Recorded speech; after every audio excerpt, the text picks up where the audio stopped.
Bismillah. Assalamu alaikum. We're here with Shaykh Abu Ubayd. He's honored us with his presence.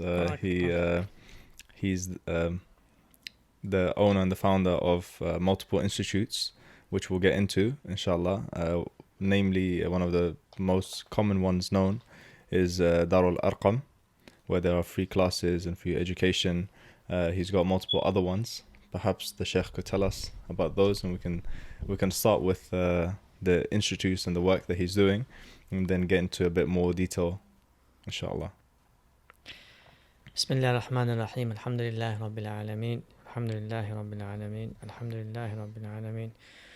Wassalatu wassalamu ala ashrafil anbiya wal mursalin nabiyyina wa imamina Muhammad sallallahu alayhi wa ala alihi wa ashabihi ajma'in. Amma ba'du. Assalamu alaikum wa rahmatullahi wa barakatuh. Alaikum assalam wa rahmatullahi wa barakatuh. Assalamu alaikum wa barakatuh to the audience and the ones who are listening.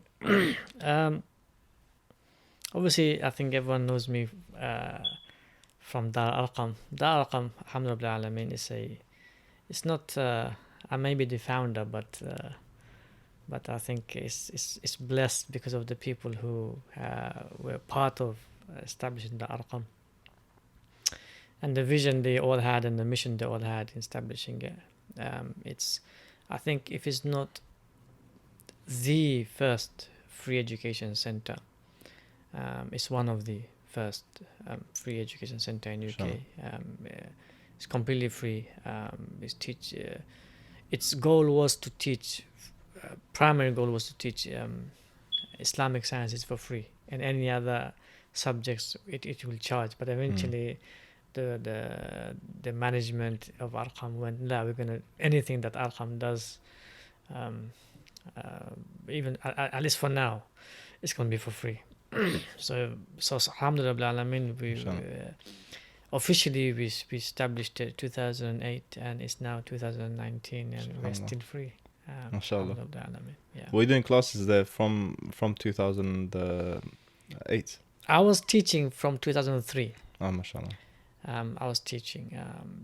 So those course students, eventually I said to them the concept, because I was teaching for free in the first place. From 2003, I was teaching for free anyway.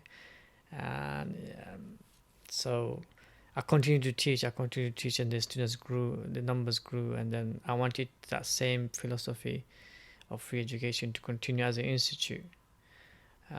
The story behind it comes way back before that. So when I was younger, a teenage kid, maybe I can tell you that later on. Yeah, you can even mention it now. Yeah. So basically, I used to go to Kent Madrasa in Chislehurst.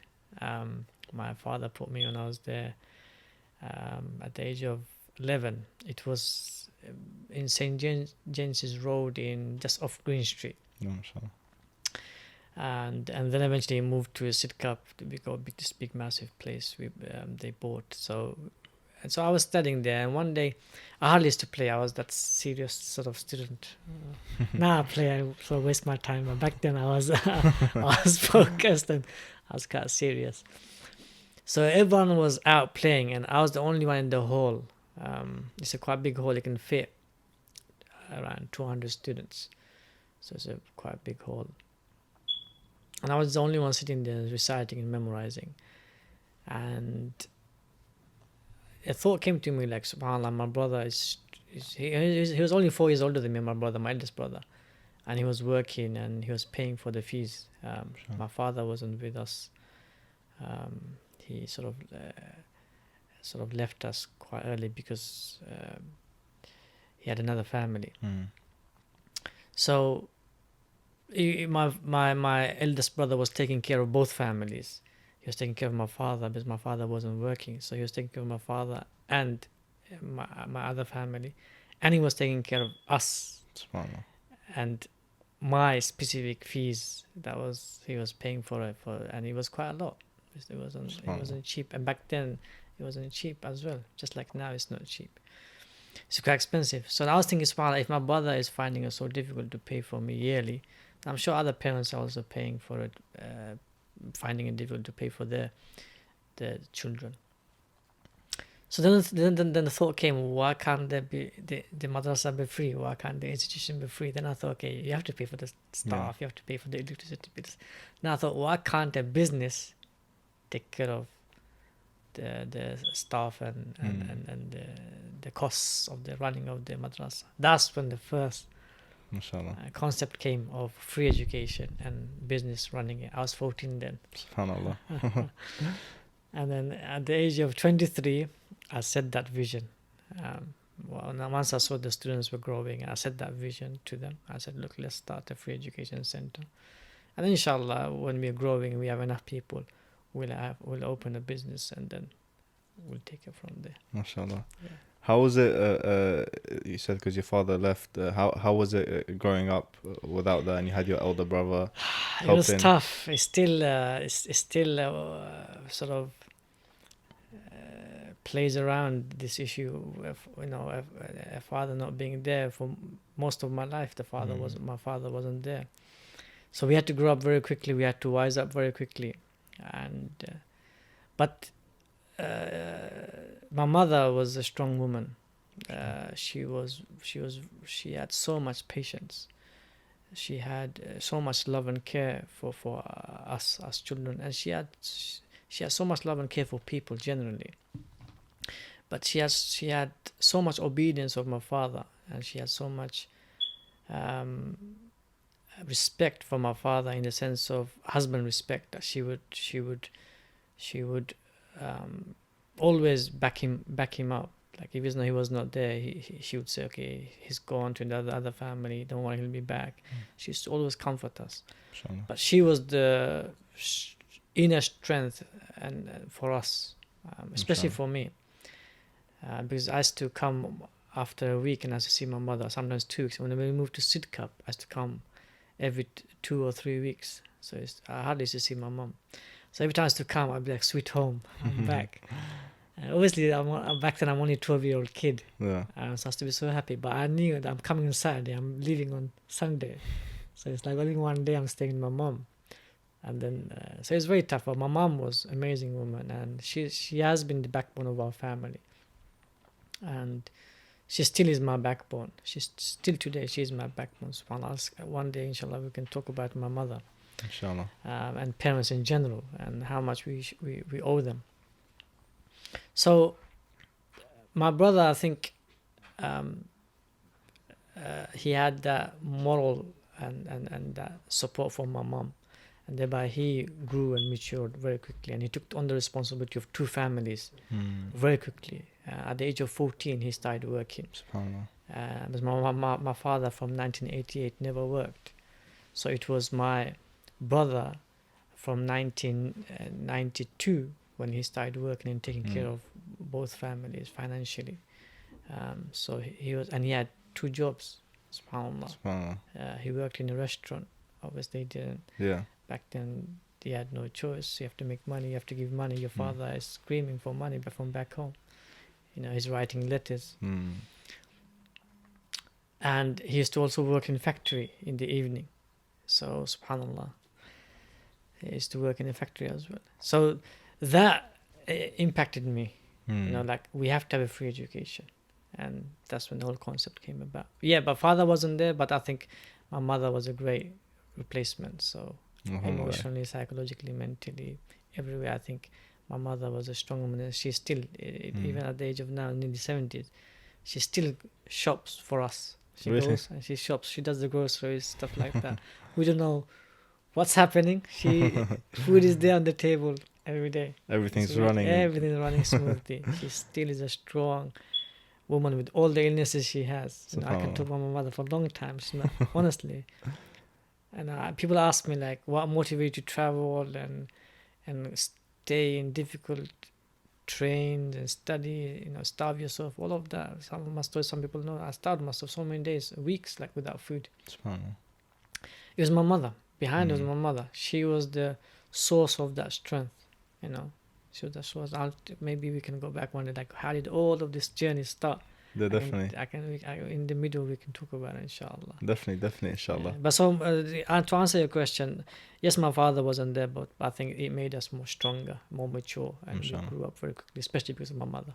Yeah. May Allah grant your mother a long life of goodness Allahumma and accept all her efforts that she's put forth. Allahumma I mean, in Dar al-Arqam, obviously you cover multiple topics. Yeah. One of the ones that you cover and we follow as well when we come to the classes, which we benefit from a lot, is the Fitri topics, Yeah. the Fitrah.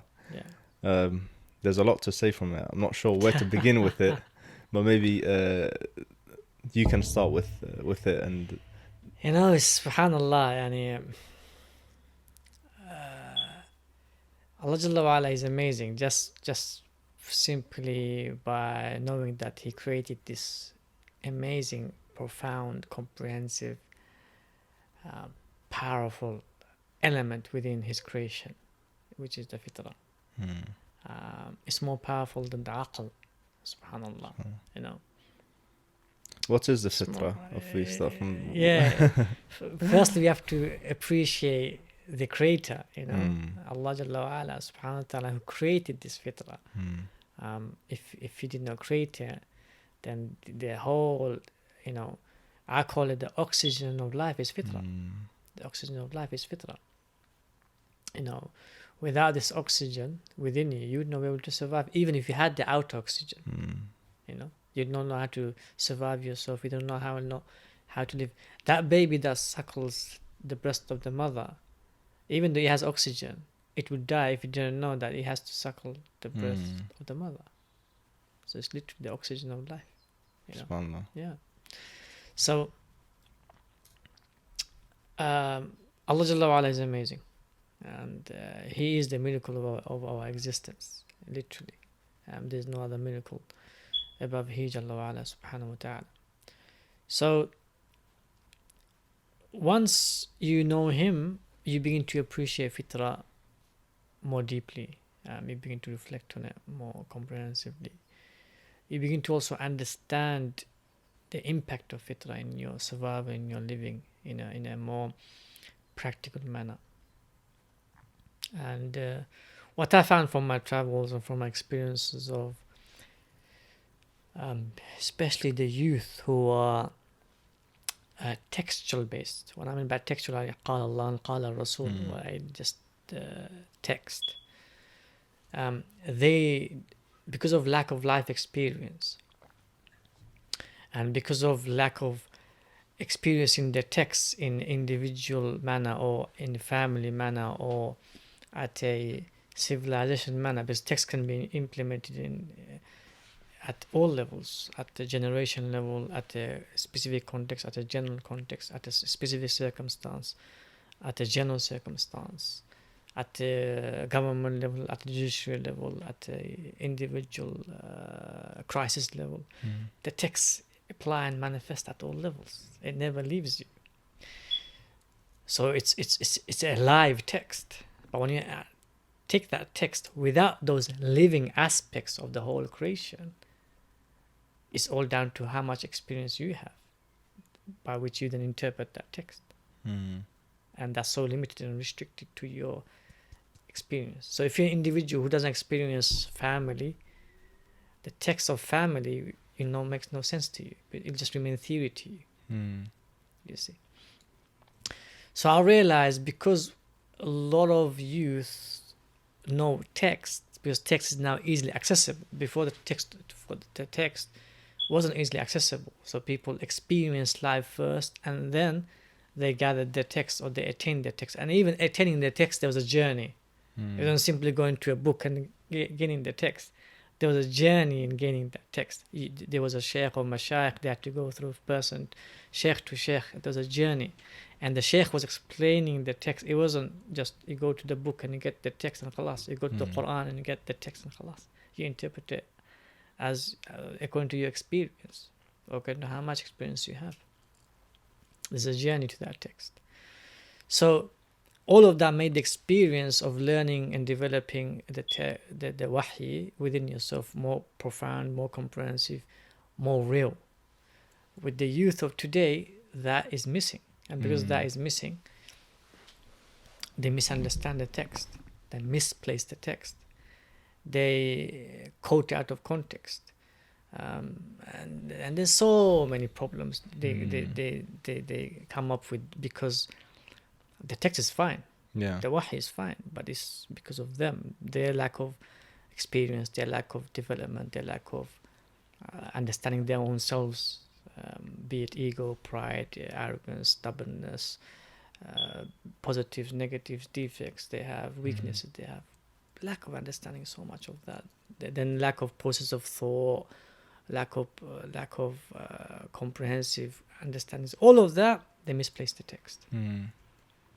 So then after thinking for years and spending time with years with the youth, I realized that it boils down to them not looking at the text, even if they get it from the book without any mashayikh.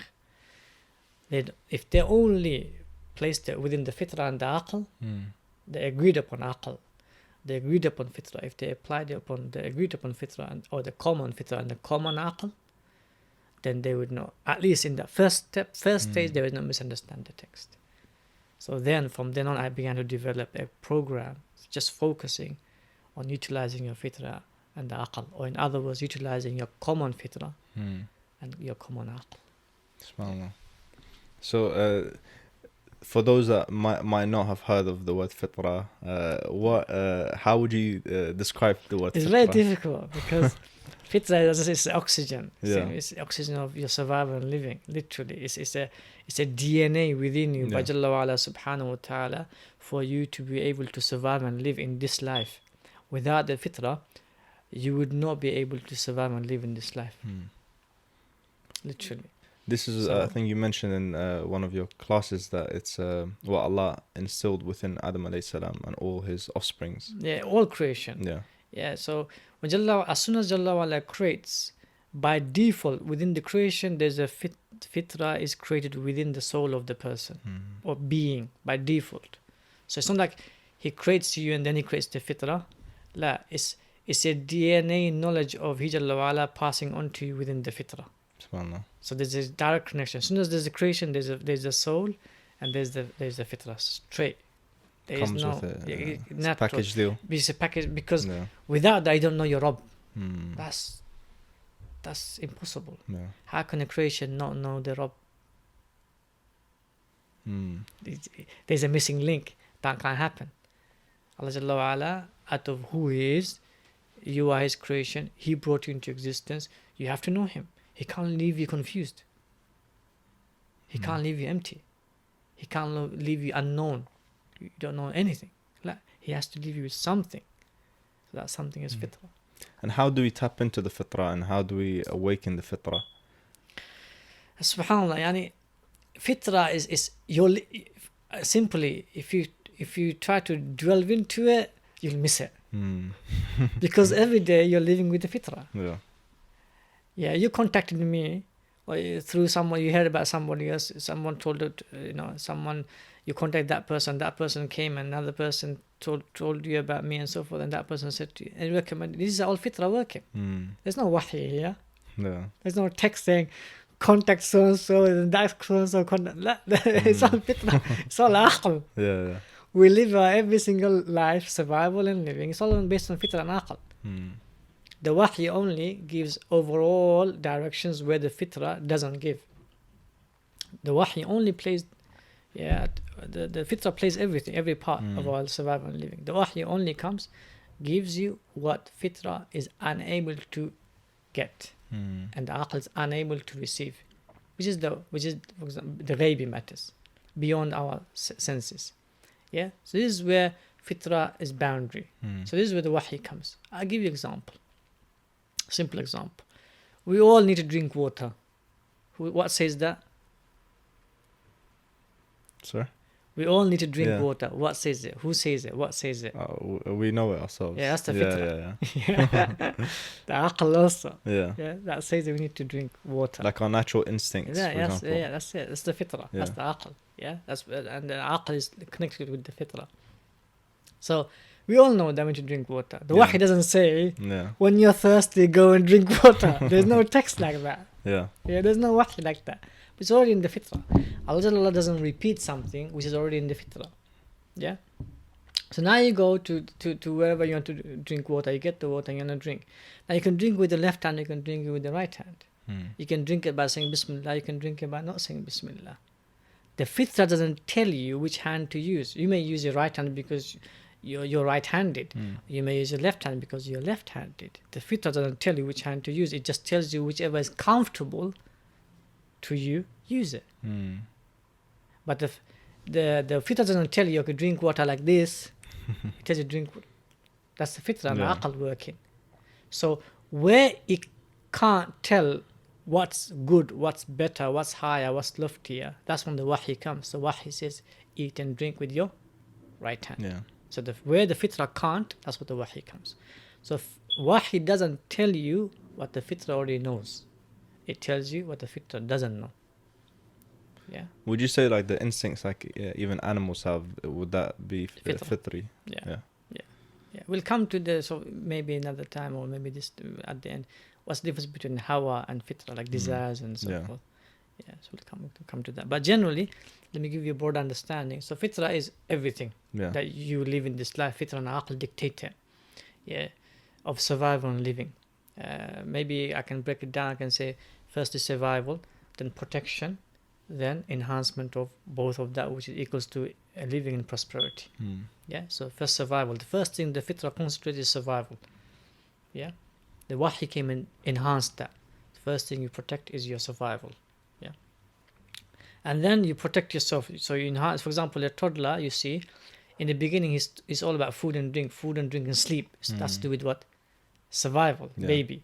When he becomes a toddler, now he walks around, runs and stuff like that, but he's still careful of the actual survival. So he always comes back to mommy for food and drink and then sleep. Still survival. He's protecting that his needs of survival. If you leave a toddler on the bed, he will not jump from the bed to the floor. He'll crawl down. Yeah. Why? He's protecting his survival for him to survive. Yeah. So the fitrah, first and foremost, it focuses on survival. Then it focuses on protecting that you to survive, and then it takes the enhancing. It takes to the level of, now how do I enhance my ability to protect myself, to survive, and then prosper myself? So then the fitrah and aql takes you to making money, buying houses, getting married, having children, and establishing the deen of Jalla wa ala subhanahu wa ta'ala. This is all part of fitrah and aql. So I was watching a video a while back of an animal given, I think it was maybe a kangaroo or something else, but it was showing how as soon as that animal gave birth, the baby started to climb up all the way to the kangaroo. chest area. Was it kangaroo? Kangaroo. Yeah, and then it started to, I think, suckle or whatever. Yeah.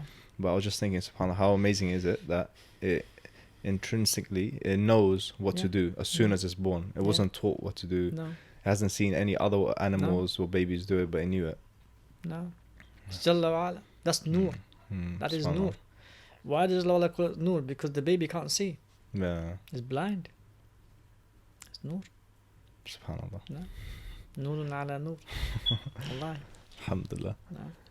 No. So in terms of aql, how would you describe it? Would you say that's it's got more than it's more than intellect, isn't it? Of course. Aql, yes, part of aql is intellect, but aql includes mind. And mind has many aspects. You've got subconscious mind, you've got conscious mind. It's got the part of that is the intelligence, and then part of that is lub, part of that is wisdom, part of that is fahm. There's so much. There's so many levels. There's so many matters within the aql. But the easy way, if I say, is common aql. That's the easy way which every one of us have. And this is opposite of majnoon. Opposite of majnoon, madman, insane. So anything opposite of majnoon, a mad person, is like insane. Sane is the common aql. So everyone who has that aql, they have common aql. So within that common aql, there's common sense. We have senses in that aql that agree that this is right, or this is how it's meant to be. Yeah, and so forth and so on. How can we ensure to, when, for example, raising our kids, how can we ensure to like keep the fitrah like pure and for them to be able to get to know the Rabb Yeah. What's the best way to ensure that? Tawheed, as I always say, is not taught. Hmm. Tawheed is developed. Tawheed is shown, led by example. It's never taught. We can never teach people Tawheed, because teaching is to do with knowing, and Tawheed is not about knowing. Tawheed is more than knowing. Everyone knows in the Fitrah that Jalla wa Ala. Everyone knows that they have to die. Everyone knows that this life cannot be just for the sake of enjoyment. There is a greater purpose behind it. So knowing doesn't equate to Tawheed. It is the development and of the soul, and the yearning of the soul, the yearning of the heart, the devotion of the heart, the focus of the mind, the greatness of who you are to relation to the whole creation, in relation to the first and the greatest being, Allah Jalla wa Ala subhanahu wa ta'ala.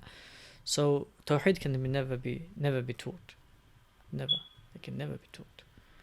Otherwise the Iblis would have been a Muslim, and many non-Muslims would have been Muslim. So it can never be taught, but it can be developed. So I always say, develop Tawheed in the house. How do you develop it? You express it, you show it. You talk about it, yes, but it's done in your character. It's shown in your character. It's shown in your everyday living, that there's Allah Jalla wa Ala in the picture of A to Z of my matters. That's Tawheed. So the children, they live Tawheed because the parents are living Tawheed of Allah Jalla wa Ala subhanahu wa ta'ala. That is the best Tawheed. That is the greatest Tawheed. Yeah, that's the way to do it. So when you pray, they see the khushu' in you. When you make dua, they see the tears flowing down. When they see you going through crisis, they see that you're asking Jalla wa Ala subhanahu wa ta'ala. You make the dua loud. Yeah. The Salah is to make the dua aloud. Even in sujood, even obligatory salah. Sahaba could hear it. Why? To develop tawheed within them. These are adults, not children. Yeah, subhanAllah. So it's awla, it's more appropriate for us to say the du'as and say our yearnings and our wishes, our fears to Jalla wa Ala in front of our children, so they know. Yeah. So if they wanted a bike or motorcycle, raise your hand and say, oh Allah, give Adam a motorcycle or a bike or this toy or that toy. Allah, give me tawfiq to attain that for him. SubhanAllah, develop it like that. So could we do the same thing if someone's like a reaver and they've been brought out in a house where there's been no tawheed? Yeah. How can we develop like a grown adult? Would it be the same way, like as you mentioned? Yeah, basically, the teaching in of itself is there for them not to commit kufr and shirk, knowingly or intentionally or unknowingly. So that's what the teaching is there. So the teaching is more for the boundary. That's what Allah spoke about shirk more, because He knows tawheed is already there in you. You just have to develop it. But He spoke about shirk because you may fall into shirk without knowing, or with knowing, but you don't know this is shirk. So you know, you're not sure, but then you fall into it, but you don't know this is shirk. So that's what Allah made very clear what is shirk, especially shirk al-akbar, the major shirk. So you teach people the general tawheed and the specific tawheed, but you teach it whilst you're living it, or whilst they are living. So you don't teach one, go in one book, khalas, this is tawheed. You teach them for the sake of not committing shirk. Yeah, for that sake you teach a book, or you go through a book, so they don't commit shirk, they don't fall into shirk knowingly or unknowingly. So be it a Muslim child or be it a reaver, you teach them tawheed in terms of for them not to commit shirk, but not that they do not know what tawheed is. Because everyone knows deep down what tawheed is. It's about developing them, and it's about building that relationship with Jalla wa Ala, how to build that relationship practically in a comprehensive, deep manner. That comes more with relationship with the wahi, with reflection. So you will need to live tawheed. At the same time, you need to go to a teacher or a shaykh or mashayikhs who go through the wahi with reflection. So they make you bond with Jalla wa Ala subhanahu wa ta'ala. They move your soul, they move your heart, they move your mind and they move your limbs and character, and they develop within you slowly, fabric by fabric, layer by layer, Tawheed of Jalla wa Ala subhanahu wa ta'ala. So it's more than just technical teaching. Yeah. Like fiqh book, example I can give you, like a fiqh book, you can teach someone straight away A to Z, a fiqh book. If you can take in 24 hours, you can teach him 24 hours, the fiqh book, no problem. Oh, Tawheed? No. Yeah. You see, Yeah. you have to develop it. I remember in one of your classes you were talking about achieving Hanif at the early stages of life. Yeah. And then you said even if the children go away from Allah later on in life, they always return because of that state of Hanif they achieved at the beginning. Yeah. This is the first stage that we all ought to attain. I always say this statement, that if someone is committing major sins consistently, they need to go back to the stage of Hanif. They really need to go back to the stage of Hanif. If they're committing major sins, knowing they've got the knowledge this is major sin, and they're still insisting and they're committing it, they need to go back to Hanif. They need to find the Hunafa within them. What's Hunafa? That's the pure Tawheed of Jalla wa Ala subhanahu wa ta'ala. They need to find it. What I mean to find is there, but they need to revive and awaken and enliven in their souls, in their hearts, consciously, not subconsciously, consciously. What am I doing? Who am I? Do I really want to be this person? Really, they need to search this. Am I really a person of Tawheed? Do I really believe Allah Jalla wa Ala is going to take me into account if He wants to, even now? Do I really believe in that? So he really needs to look into the Fitrah and find the stage of Hanif. Hanif is basically is the first stage of Tawheed when you do not have any desires and whims of shahwa. So that's the stage where you come to Tawheed of Jalla wa Ala subhanahu wa ta'ala. Otherwise you don't have all the whims and desires, and you come to that stage and you accept it with the limited and restricted understanding you have in your fitrah and in your aql, and the lack of experience you have. With all of that restrictions, you affirm the Tawheed of Allah Jalla wa Ala subhanahu wa ta'ala. And that's the most sweetest thing a child can establish. When a child establishes that by himself in his salah or in his tilawah, he will weep. I don't know if you've seen some videos where children, they're reciting and they start weeping. That is because they feel that sweetness of Hunafa, because they're not at that level of understanding of who Allah, the greatness of Allah, the majesty of Allah. They don't have the understanding yet. They can't comprehend it, right? But they have that feeling, and they affirm it, that Allah Jalla wa Ala is one, and He loves me and I love Him, and He created me and I'm His creation. They have those basics, and they affirm it. So as they affirm it, they find the sweetness and tears flow. That's what it makes sense now that you mentioned it, because I've seen those videos of kids crying when they're reciting the Quran, and you're thinking, this is ajib. Like, how is it that they have so much khushu in what they're reciting? How is amazing. Because they feel the sweetness. And I don't know, I don't know if you brothers have met people, or if you brothers felt it like that when you're young, like when you're 7, 8 years old, and you're going to sujood, and you find this overwhelming peace and security and sweetness, and you want to go back. Now you're adult and you want to go back to that closeness you had, the bond we had with Jalla wa Ala at that innocent age. That's nothing but Hanif. And that's why Ibrahim al-Islam was called Imam of Hunafa, because all the prophets are Hanif. All the prophets are Hanif. They attained at the tender age of Tawheed. So Ibrahim al-Islam was called Imam of Hunafa because he attained it earlier than anyone else. That's why it's called Imam of Hunafa. He achieved attained Hanif at a very early age. Very early age. Yeah. SubhanAllah. So if the children witness Tawheed in their house, they'll attain it very early on. Very early on. Do you think then people who find it difficult to turn back to Allah, do you think it's like the desires and the sins and stuff that they're committing which is stopping them from achieving Hanif? Because some people, they really truly believe in Allah subhanahu wa ta'ala, and they've had that connection with Allah, and they want to turn back to Him, but there's something always pulling them back. If they had Hanif, then there's glad tidings, alhamdulillah, I mean, because that will pull them back. That sweetness will be such a pull. It's such a pull that nothing can stop it. And the best example we can give is the example of Salman al-Farisi. You know, he was upon the Hunafa, and it doesn't matter how old he was, it doesn't matter what he was going through in terms of his struggles to find Prophet Sallallahu Alaihi Wasallam. He took it. He took all the risks, all the struggles he went through. He even became a slave. Yeah, he even became a slave, literally, to find the completion of Hunafa. Why? Because he had Hanif inside him. He attained the level of Hanif inside him, and he was searching for the completion of it and the perfection of it. Al-yawma akmaltu lakum deenakum. You already had it, today I perfected it. If there was nothing there, there's nothing to perfect. SubhanAllah. Yeah. In terms of shahwa and hawa and desires, how does that affect a person's fitrah?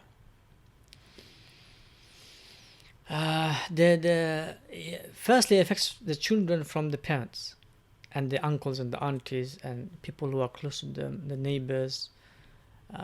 This is the first thing that impacts the child's fitrah. Sallallahu made that very clear. فَأَبَوَاهُ يُهَوِّدَانِهِ أَوْ يُنَصِّرَانِهِ أَوْ يُمَجِّسِانِهِ. So some made it very clear that it's the parents. The parents doesn't necessarily mean it has to be the actual parent. Biological parent, it could be, what it means is anyone who's taking care of the child at that age and that stage.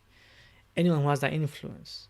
So they will have the greatest influence. It could be a teacher, it could be a coach, it could be a neighbor, it could be an uncle, it could be an auntie, it could be a foster parent, it could be anyone. As long as in that stage the child is with them, then they will have the most influence. If the more time they spend, the more care and love they give, the more influence they would have. So if they are people of desires and whims, then they will be the first people to corrupt the fitrah, first and foremost. Yeah. Then comes your friends and your colleagues and people like that when the more you grow. But in the beginning, it will be them. So that's why we have this mindset in our I don't know about your community, but we have this mindset in our Bangladeshi community. We are bad parents, no problem. We'll give them to good teachers. They'll make them good children. We have this mentality, right? It's the same in our culture as well. Yeah. It doesn't work like that. It doesn't work. I wish it worked, but the Sunnah of Allah doesn't work like that. Yeah. Because it's your responsibility to make your children the best of human beings and then the best of Muslims. It's your responsibility. So if you give that responsibility to someone else, they will not be able to fulfill it because it's not their responsibility in the first place. So they don't have that mindset there in the first place. So if they don't have that conscious mindset, they'll never to do it. They may do it when they see someone is receiving that. Out of the sake of Allah, they may then give extra attention, extra development they may do for the sake of Allah subhanahu wa ta'ala. But that's not the prime responsibility. And then people tend to blame the teachers, then tend to blame institutions, then tend to blame society at large. My son is fine, the society destroyed him. The typical statement, or my daughter was fine, but the society completely ruined her, or her friends ruined her, stuff like that. So it's the parents. Yeah. And now I know that the age of TV is over, but I still call the TV the biggest devil in the house, literally. It is the biggest devil in the house. And today, okay, we got some sort of control on computers and laptops and iPads and so forth, but we Muslims are far behind on the issue of having ethical, moral media entertainment, social media entertainment. We are far behind, and I advocate this constantly, consistently, that we need alternative. I wouldn't even go down an alternative because in Islam, entertainment is halal. But we need a ethical, moral, social leisures and entertainment. We need that, and it has now become more of a must than ever before. And our entrepreneurs and people who are technologically advanced, that they have the skills, it's up to them to come together with the relevant mashayikh who can direct them and guide them and advise them and develop these apps and these platforms for our children and for our parents and for our youth and for the ummah at large. Yeah. Unless we tackle that, the issue of social media influence, negative influence on our children will not go away, sadly. Yeah. Yeah. What about Ertugrul? Watching a lot of people watching that nowadays. Would you say that's sort of in the right direction of more ethical and beneficial sort of programs? There's history, there's Islam, they're proud of their Islam in the TV show. Generally, yes, it's Yeah. going down the right direction. It's not perfect. It's not from one angle. It's not the best. No. Like there's romance in there, a lot of romance, and it's unrealistic romance. By the way, it's not realistic. It's not real. It's fairy tale. These are not real stuff, and people, a lot of women fall into these fairy tale notions. A lot of men also, gullible men, they fall into these notions of fairy tale. And it's not real, and then they get deceived by women, or they get deceived by men, you know. So I think because of the romance is unrealistic, and also the fighting is unrealistic, obviously. I watched 3 episodes. It's unrealistic. 5 people taking it can happen here and then one ambush or one battle. But it's not gonna happen constantly, consistently, every single ambush and every single battle. The 5 guys defeat hundreds and hundreds. It's just unrealistic. Yeah. So one is to be careful on that when they watch that this is entertainment, that this is not real, and so forth and so on. But it's going towards the right direction, but it's not yet perfect. It's not yet perfect. So we need to perfect it, inshallah ta'ala. Inshallah. Yeah. Would you recommend like videos of like the Sahaba and stuff like that, or then portraying the Sahaba in videos? I would say we've got a vast history of Islamic history, Muslim history, vast. Dhul Qarnayn and vast, subhanallah. And even if you forget Dhul Qarnayn, whether he was prophet or not, alayhi salam, and so forth. Even if you take from this after Sahaba, the Tabi'in, we've got vast history. You can take each of this history as episodes and make them different series. Like, for example, India in itself is a vast history. You know, I don't know if I should put this idea out, but if I'm here, let me put it out. Like, I had this idea, and I said to a few people, I said, why don't you watch David Attenborough programs? Right? Yeah. I love wildlife. I watch it. I watch all of his programs, David Attenborough's wildlife programs. So what they did 5 years documentaries, like filming of wild animals, and then they show it after 5 years or 10 years. There's Blue Planet and different ones. And what I wanted to do is, those brothers who have the finance, maybe they can take the idea. And don't worry, I'm not gonna copyright or something like that, a patent or something. You can take the idea. Why don't you travel, like 15 of you or 20 of you, like experts? You take experts amongst yourselves with cameras and stuff like that. You travel the whole Muslim countries, country after country, and you just talk to the politicians, the ex-politicians, the people who established the nation, the people who are part of the nation, the people who are part of the history, the freedom fighters, and so forth. The great schools of the past and the present, and you just interview the whole country, and it could be 10 episodes of a country where you summarize the whole country, its history and its present and its future. And it might take 10 years or 15 years, but imagine that vast wealth of documentaries eventually when it comes out. How much the whole ummah will be united and understand the whole ummah in those. If they was to watch Facebook, there was 200 of these episodes of 50 countries, or 50 or 60 countries.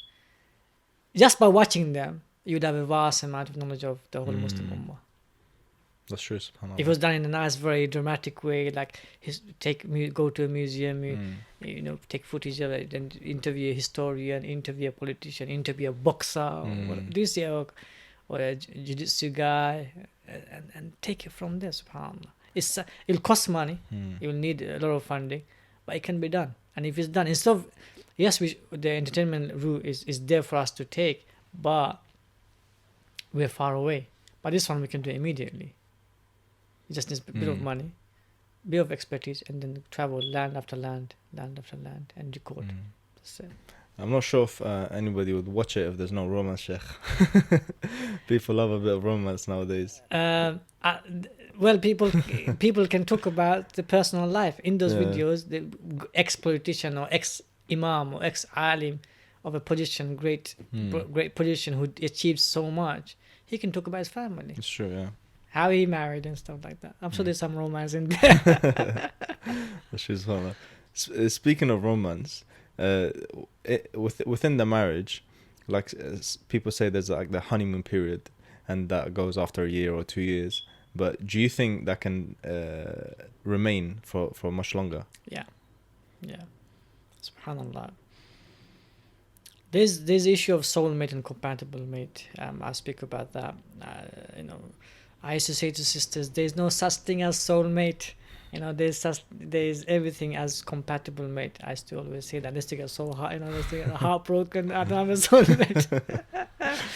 But then I said, okay, you've got a soulmate, but it's compatible mate. Yes, I know. Subhanallah, there's a couple. When I was back home, there's a couple. They had altogether, I think, 10 children, 7 boys and 3 daughters. And subhanallah, even in the old age, they were like 60s, 70s. Even in the old age, you can see the twinkle in the eyes when they used to speak to one another. You see that romance in them, and the way she used to make fun of him, and the way he used to make fun of her. It was amazing. I used to come back from madrasa, I used to watch them, the way they used to cuss one another, the way they used to laugh with one another, the way they used to joke with one another, and it was amazing. And I think that was I witnessed more couples like that with so much romance, so much love and care for one another, but their one peaked. Because there was so much laughter and banter, with one another. And it was amazing. And subhanallah, yes, romance can last. It can last for years and years, especially if you find your compatible mate. Yeah. Doesn't matter if you go through misery and agony and pain and stress and crisis. I know a couple that they're going through severe sihr. They have not been intimate for, I think, for a year. And there's a couple they come to me for ruqya. But subhanallah, even though they have not been intimate for a year, when they talk to one another, there's so much respect, there's so much love, there's so much care, there's so much happiness and joy amongst them. It's ajib, yani. I remember in one of the talks you spoke about how Allah has placed mawadda and rahma. Yeah. And you said the mawadda is at the beginning, but then the rahma remains. Yeah. Rahma's love is more. It's ajib, because rahma is care and ihsan. You can't survive marriage.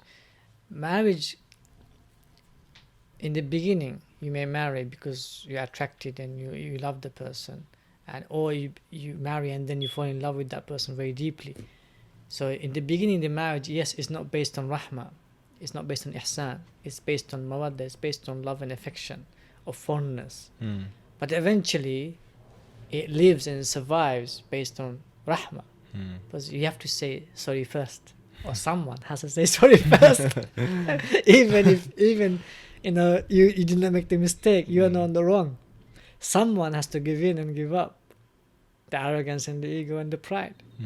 Someone has to just be humble. Someone has to appreciate. Do you see? So rahmah comes in, and rahmah's love is great, because the other person eventually, when you show so much rahmah, as long as the other person doesn't take advantage, obviously, eventually appreciates that rahmah so much that again, I know a couple, subhanallah, the man is disabled, and alhamdulillah, he's got children, and then she has cancer, but even though she has cancer, she's still looking after her husband. That shows that there's so much deep care towards the husband, even though he's disabled. So these are amazing examples of how rahma can keep family intact, even if they go through very severe crisis. I know another couple who didn't have children for 10 years, and she did so much against him, against his brother. She did so much against him. And obviously in my years of counseling, I never said to anyone to divorce, but I was so close to say to him to divorce his wife. So close. I was so close. I was like, he was driving me back from a place. It was a long drive, and his wife left him, went back to her father's house, and she was staying there stubbornly for weeks and weeks. And I was so close to saying, no, I divorce her. And I know if I said it, he'd obey. Subhanallah. Alhamdulillah, he's got that Sami'na wa ata'na and that obedience and respect. But I didn't. I didn't. I said, you know what, let us give her one more chance. She came back, and now they have two twin boys. MashaAllah. Yeah. Alhamdulillah. Why? Because he has that care, not love. He's got this deep care for her. Because he knows if I divorce, I'll destroy her life. She's now in her 40s. I'll destroy her life. So what took over wasn't love. What took over was the care. And I knew he had the care, that's why I didn't also give the divorce. So care. I always say, try to find things that you'll be fond of one another. That's first and foremost. And then try to work on your care. And then try to work on your ihsan. Maybe I can ask questions. I can talk about one other thing I want to talk about. But you can ask questions and I'll talk about it. Yeah, sure. One other thing I would have asked is in terms of ghira in the marriage. I think it's usually quite high at the beginning of the marriage, then it starts to like fade away later on. What would be your advice for newlyweds, especially like the brothers? What's the right level of ghira to have? It obviously depends from person to person. It really depends from person to person. I think more than ghira, it boils down to trust. It's not about how much ghira you have or how less ghira you have. It's about trust. Your wife or your husband, the other way around, your husband could be speaking to a woman, and he could be smiling, and he could be moving his hands, and he could be doing all of this, but you know, my husband has nothing towards her, and he's doing this because it's his job, or because he has to, or because he had to. Yeah. And you feel nothing against him, and when he comes to you, you know, he is the most loving husband to you, and the other way around. Yes, there could be a sister just talking, laughing in front of another man. She could be just showing him this clothes or that clothes or this thing or that thing or this food and that food, and just out of courtesy, out of being sociable, she's doing it. There's no soft speech, there's no attraction. She's trying to attract, you know. So alhamdulillah. So it boils down to trust. I can give many examples where brothers and sisters, they've got this such a trust, the husband and wife, they've got such a trust that alhamdulillah, and we know from our parents as well. You see, our parents, like they in some incidents, in some cases, they are free mixing, but they have this close trust that my wife is not going to do anything or my husband is not going to do anything. They have this trust. Obviously, it's a bit too far in some cases, but the point is, because of that trust, it's there. They're fine with it. So, what I would say is not work on your ghira. What I would say is work on your trust. Build your trust. Work on your trust. That's like the foundation. Yeah, that's the foundation. Building your trust. If she wants to open your mobile, there you go. Check my mobile. Don't put passwords in. I never had password on my phone. And then my wife is funny. You know, I never had passwords on my phone. Never. So my wife in the beginning, she had passwords on her phone. After a couple of months of marriage, I think 8-9 months, she took away the password. She didn't have a password. Yeah. So it's not. Obviously, the man has to lead the way, and show the way. Sometimes the woman has to lead the way, show the way, because the man isn't, is not there yet. Yeah. But it boils down to trust. So for me, it's not about how less ghira you have or how much ghira you have. If someone deceives you, you'll be hurt, irrespective of how much ghira or how less ghira you have. If your spouse deceives you, you'll be hurt. Yeah. So it's not about how less or how much, it's about trust. Build that trust. Don't put barriers against the trust. Open the barriers for the trust. And the more you open it, the more transparent you be, the more you build the more you'll build the trust. And eventually, when you build your trust, then you will not worry about anything, to be honest. Because you know she loves you, you know she's your soulmate or compatible mate, and she knows you're her compatible mate. And then alhamdulillah, there's nothing. So, Sheikh, since Ramadan is coming up, what advice do you give us in terms of preparation, and what should be our focus this month, inshallah? أعوذ بالله من الشيطان الرجيم بسم الله الرحمن الرحيم الحمد لله رب العالمين والصلاة والسلام على أشرف الأنبياء والمرسلين نبينا وإمامنا محمد صلى الله عليه وعلى آله وأصحابه أجمعين أما بعد. Irrespective of where we are in terms of our bonding with Allah Jalla wa Ala subhanahu wa ta'ala, whether how close we are or how far we are or how great we are all sinners. We are all sinners, knowingly or unknowingly. And in any khairi deeds that you really want to excel therein, or you want to achieve the utmost great fruit therein, it's always best to start with humility and humbleness. And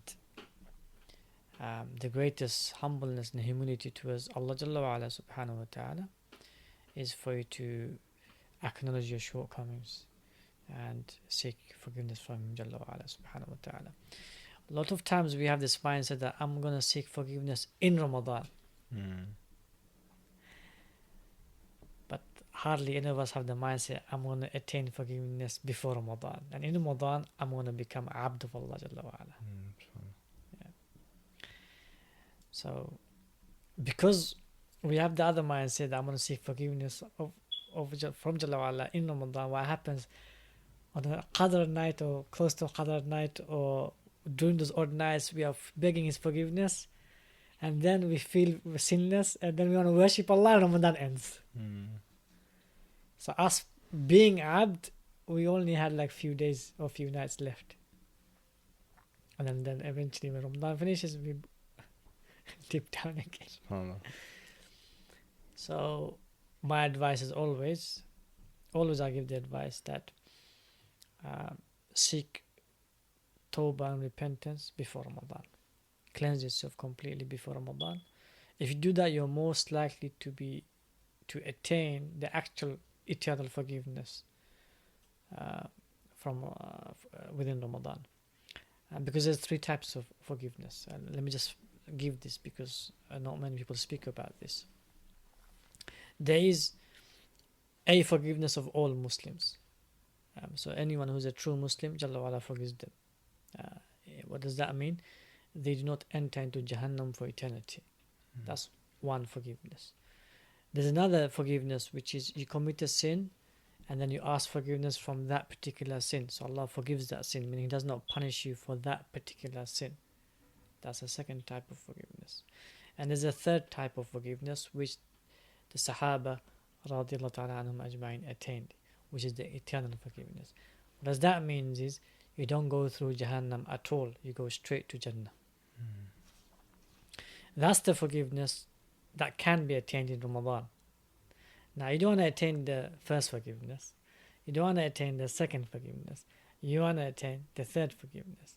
And to attain the third forgiveness, it's better that you start seeking forgiveness from the first one and the second one, and start attaining the third one before Ramadan, and thereby in Ramadan you most likely attain the third forgiveness. So that's the first advice. The second advice is the purpose is bonding with Allah. That's the ultimate purpose. The purpose isn't being hungry and thirsty, or staying away from food and water and relations, or standing during the night, whether it's in the masjid or in the house, or doing the khatam of the Quran. These are not the purpose. The ultimate purpose is bonding with Allah Jalla wa Ala subhanahu wa ta'ala. And that purpose revolves around your heart, and it's not only intentions, but it's ultimate concept of who Jalla wa Ala is, what He does, why He does, and how He does it. The more you grow the concepts of who is Allah, or in other words, personalize it by saying, who is the Allah that I believe in? Yeah. What does Allah do, the one who I believe in? Why does He do what He does, the Allah I believe in? How does He do what He does, the Allah I believe in? So as soon as you start doing that, you begin to take your iman from subconscious level to a conscious level, because now it's about you, because you're saying I, my Allah, and it's about Allah that you believed in. So it's not their Allah and I'm just following them. It's not His Allah that I'm just following Him. It's not the Imam's Allah or the Shaykh's Allah or the book's Allah or the Quran's Allah. No, it's my Allah. So once you start consciously asking those questions and you start bonding, okay, who is this Allah? Who is this being? Right? How did He create me? And how is He taking care of me? It's not like, oh, He created the whole creation. Yeah, He's also created me. Okay, how did He create me?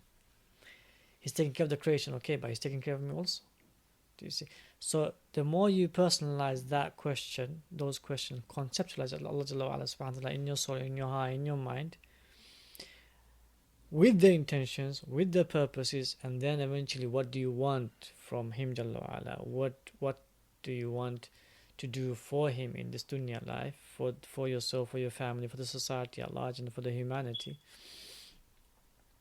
Then it becomes more easier for you to then focus your bonding. It becomes more real, it becomes more tangible. And I think many of us worship Allah, it's sad to say, subconsciously and emotionally. And we follow the crowd in worship, where we should not follow the crowd, where we should not follow our emotions when it comes to worship. We should not bond with Allah subhanahu wa ta'ala because someone else is bonding this way or that way.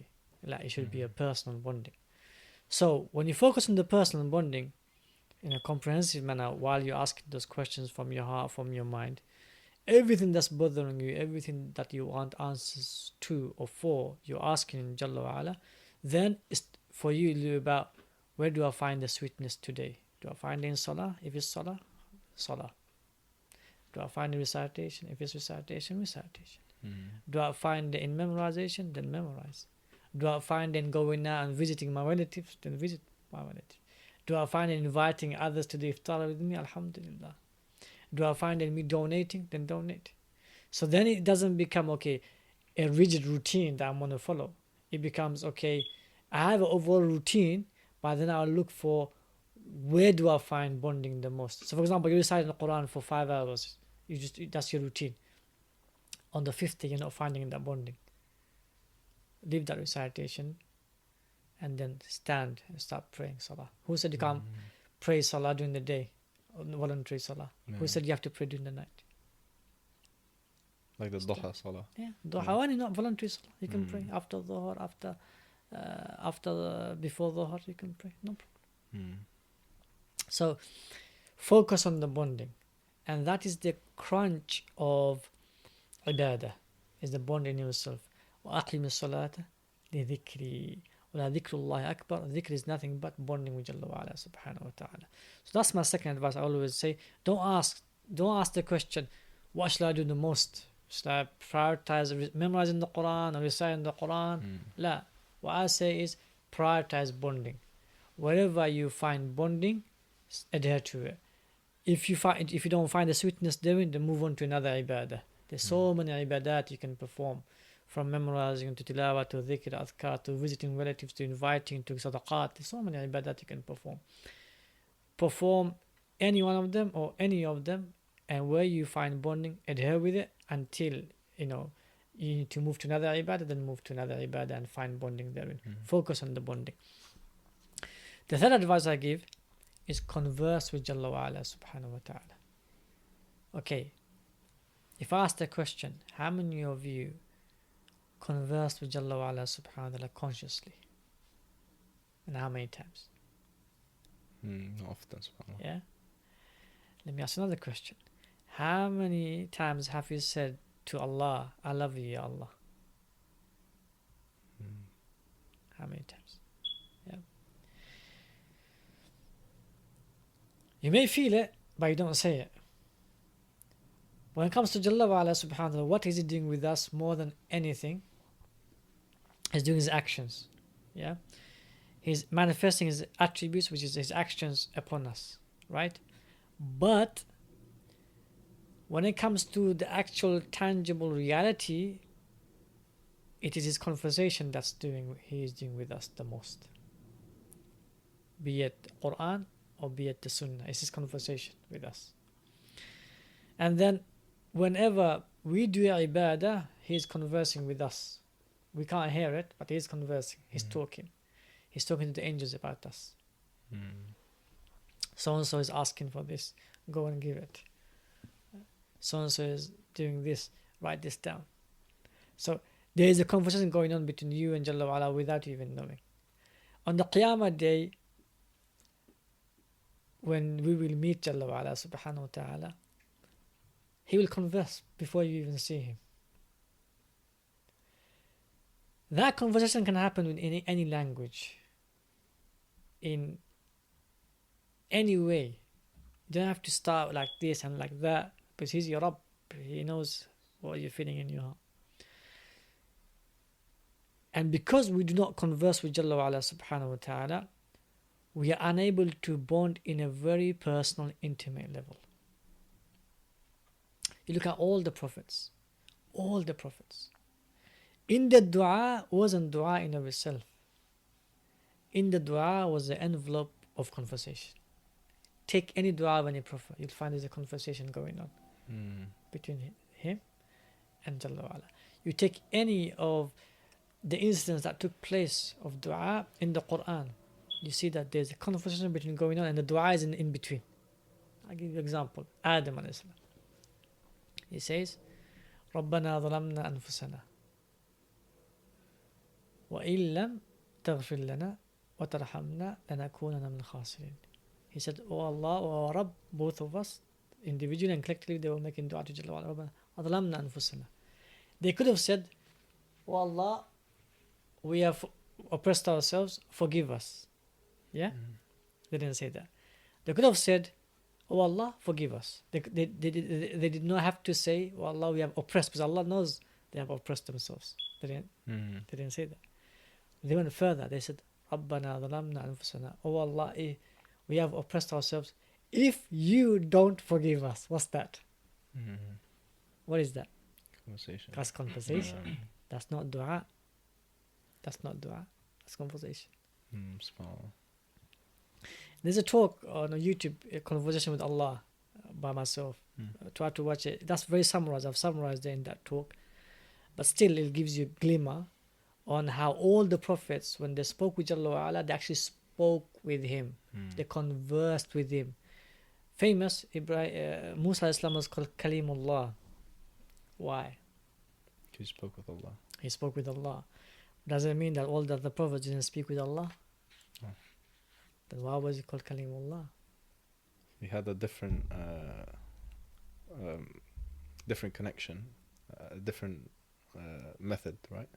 It was more intimate. Yeah, it was more intimate. It was where the fire came, and this fire was from Jalla wa Ala, and Allah spoke to him. Yeah, well, so the speech was very intimate. It was more very physical, very intimate, very physical speech, and it was direct, meaning there was no angels in the earth. Jalla wa Ala speaking, there was no angels. It was Allah Jalla wa Ala speaking to Musa. That's why it's called Kalimullah. But that doesn't negate all the other prophets speaking to Jalla wa Ala. And in that, what does Jalla wa Ala say? He says to Musa, Innani, that's how he starts. He says, Ikhla'na alayk, innaka bilwadi al-muqaddasi tuwa, wa ana akhtartuka fastami' lima yuha, إِنَّنِي أَنَا اللَّهُ لَا إِلَهَ إِلَّا أَنَا فَاعْبُدْنِي وَأَقِمِ الصَّلَاةَ لِذِكْرِي. He says to Musa, إِخْلَعْنَا عَلَيْكَ, take your shoes off. You are in a sanctified valley. Yeah, and this is I am Allah. That means Musa already knows who he is, and he has been conversing. Allah eventually, after the conversation, he says, throw the staff. Yeah, he throws the staff, it becomes a snake. What happens to Musa? He runs and flees. He leaves his shoes behind. He's falling all over the place. He's tumbling down the mountain. He's so scared of the snake. Musa was more scared. Listen to this part. Musa was more scared of the staff which he was with him for more than 10 years. He was more scared of the staff becoming a snake than a fire speaking to him. And that was Allah subhanahu wa ta'ala. Why? Because he knew Allah. Because he was speaking with Allah from day one. That's why he was not scared. He recognized who he was speaking to. That's why when he said, Innani ala Allah, he recognized straight away. With all the same Zakaria, وَهُوَ قَائِمٌ يُسَلِّي فِي الْمِحْرَابِ. Yusalli, it's not just salah and dua. He was qa'im, he was continuously standing, prostrating. He was conversing with Allah subhanahu wa ta'ala. The best example, I'll finish with this, is Mother of Maryam alayhi salam. Mother of Maryam alayhi salam, she made dua to Jalla wa ala. But in that dua, what does she say? Like, protect my offspring from Iblis, Shaitan. Yeah. No one asked that dua before her ever. She's not even a prophet. Firstly, for her to ask that dua shows that she was what? Conversing with Allah subhanahu wa ta'ala, and Allah Jalla wa ala was answering her constantly. So she had so much confidence to say, oh Allah, give me a child that will be protected, and his or her offspring will be protected from shaitan. Jalla wa ala replied, فَتَقَبَّلَهَا رَبُّهَا بِقَبُولٍ حَسَنٍ وَأَنبَتَهَا نَبَاتًا حَسَنًا وَكَفَّلَهَا زَكَرِيَّا. Jalla wa ala replied back, فَتَقَبَّلَهَا رَبُّهَا. Her Rabb answered. Her Rabb accepted. Her Rabb answered.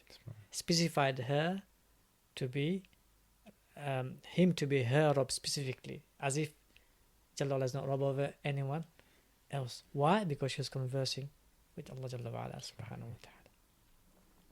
Conversation is the essence of dhikr. Essence of dhikr. Dhikr isn't the tongue moving. Dhikr isn't the heart just remembering. Dhikr is conversing with Allah wa ala subhanahu, talking to him. Lastly, I'll end with this because this is so important. I have to say it. The famous incident of the cave issue. You know, when the three Bani Israel, they go in the storm, they got stuck, and they were here hidden in the cave. They could have raised their hands and said, "Oh Allah, we did this. Remove the blockage for the rock. From the cave." Raise their hands. Wallah. But if you look at the long hadith, what were they doing? They were conversing with Allah. Wallah, you knew. I did this. I went here. I went there. I came. I stood. All of this was what? Conversation with Allah. They were speaking. Now, is this the first time they were speaking like that? No. Of course not. They were used to it. It was normal to them. And thereby, they were speaking to Allah subhanahu wa ta'ala. So, in summary, in Ramadan, firstly, repent to attain eternal forgiveness. Second, have the ultimate bonding with Allah subhanahu wa ta'ala. Have that as your ultimate goal. And maybe I'll just put one thing in there. Don't have your ultimate, even subconsciously, your ultimate happiness left on any creation. Your ultimate peace, your ultimate security, your ultimate fear, don't have it left in any of the creation. It could be subconsciously towards your wife, or towards your husband, or towards your parents, or towards a state, or it could be subconsciously there. Make sure even at the subconscious level, your ultimate devotion, love, companionship, ultimate fear, ultimate security, ultimate safety, ultimate prosperity, ultimate contentment, ultimate peace, ultimate serenity, ultimate satisfaction and rida, pleasure and delights is left with Jalla wa ala subhanahu wa ta'ala consciously. Then you can free yourself from the shackles and enslavement of your whims and desires and even your nafs.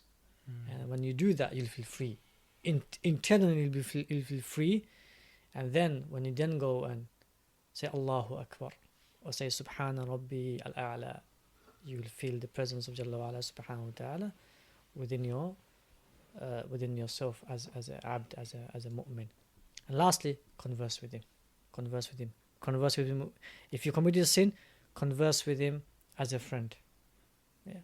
If you're devoted to him, converse with him as Ghaniyul Hamid. He's not in need of your worship. You know. If you're in need of something, desperately in need, converse with him as he's always the giver. You know, he always gives and he gives and continues to give until you say enough, Allah, give us enough. He's the giver. If you're in need of help and support and aid and so he's there. If you need of shifa, he's a shafi. So converse with him, laugh with him, joke with him. You can joke with Jalla wa Ala subhanahu wa ta'ala. Jalla wa Ala laughs. And he will joke back with you. One day you'll hear it on Qiyamah Day. Inshallah.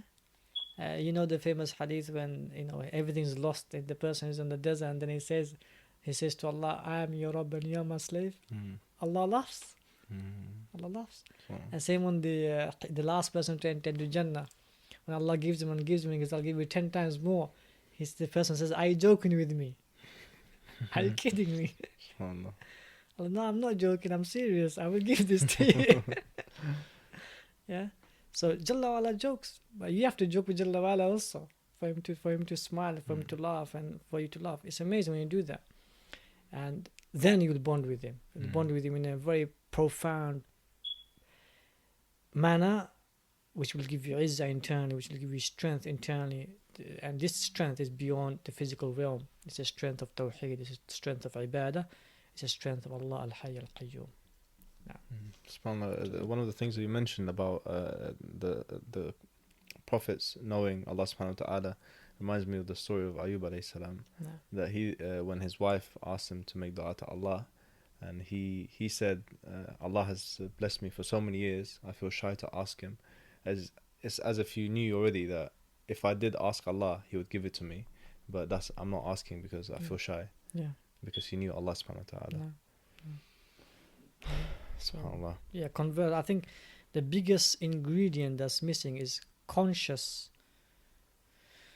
tawheed of Allah. You consciously affirm His tawheed and what He's doing for you, and you personalize it. You consciously do and you personalize it. So you sync the whole creation with you and with Allah, and nobody else is there. Yeah, so it's you and Allah Jalla wa Ala and the whole creation, and you sync it because Allah is the creator and I am His creation, and you personalize that. And then you conversing, and because those two are missing, a lot of Muslims don't find the sweetness of rationalizing tawheed, or intellectualizing tawheed. They don't find the sweetness therein. But when you make it conscious and you personalize Jalla wa Ala with yourself, and you converse with Him Jalla wa Ala subhanahu wa ta'ala, then your intellect and the answers you give with your intellect, with your conscious mind, is so sweet, because you see the majesty of how Jalla wa Ala does things for you, and how He protects you, how He elevates you, how He gives it to you, and He has only brought you into existence to give you, and to give you in an unimaginable way of delights and pleasures and joys and happiness, and only Allah can do that. SubhanAllah. Jazakallah khairan, Shaykh. It's been an honor to have you here. I'm sure. It's been a pleasure and delight too. Alhamdulillah, we're going to have you on many more episodes. Inshallah ta'ala. May Allah bless you and bless your efforts and bless the brothers around you, and bless the people who will be listening and are listening to this podcast. May Jalla wa Ala accept everyone's efforts and make us amongst the best of the people and the best of the ummah. Ameen. Ameen. To all the listeners, inshallah, make sure you go on the Darul Arqam YouTube page and the website, inshallah, and listen to the Shaykh's classes. They're very, very beneficial. I've personally benefited a lot, alhamdulillah. So inshallah you guys will as well. We'll be back for more episodes soon, inshallah. Barakallahu feekum wa assalamu alaikum. Assalamu alaikum wa rahmatullahi wa barakatuh.